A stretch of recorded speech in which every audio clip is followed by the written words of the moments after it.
Le cœur du Havre bat au rythme de la mer et des marées. Avec sa dizaine de bassins, l'eau est omniprésente dans la ville. Si en surface, tout semble calme, en profondeur, c'est une explosion de vie. Et les habitués du quartier Saint-François près du port de pêche le savent bien.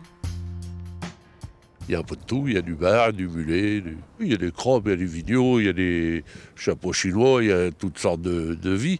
Après, comme il y a des algues, je suppose qu'il y a d'autres animaux qui se baladent dedans. Ces bassins abritent une faune et une flore aquatique bien spécifiques et qui s'est même enrichie ces dernières années.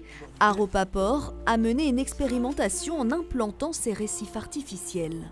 C'est des grilles en acier qui sont remplies de coquilles d'huîtres pour un compartiment et vides de l'autre côté. Ça va permettre aux poissons de se protéger de la prédation et d'accéder à la nourriture à l'intérieur. 5 ans après, les résultats sont probants. On voit vraiment un écosystème quasi naturel se développer avec de nombreuses espèces qu'on attendait ou qu'on n'attendait pas.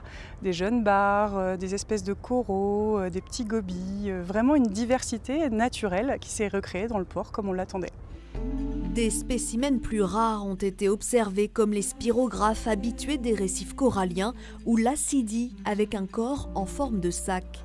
En surface, ces récifs forment un îlot où les oiseaux se reposent, ainsi que d'autres espèces plus inattendues. L'invité surprise qui nous a rejoint, c'est un jeune phoque gris, qui a passé 5 semaines avec nous, qui en fait s'est très bien acclimaté à notre îlot. Il était au calme, il avait à manger puisque le bassin est fréquenté par de nombreux poissons. Baptisé Pedro, le veau marin est reparti en toute discrétion. À l'avenir, on espère que les bassins du port du Havre accueilleront d'autres voyageurs en escale.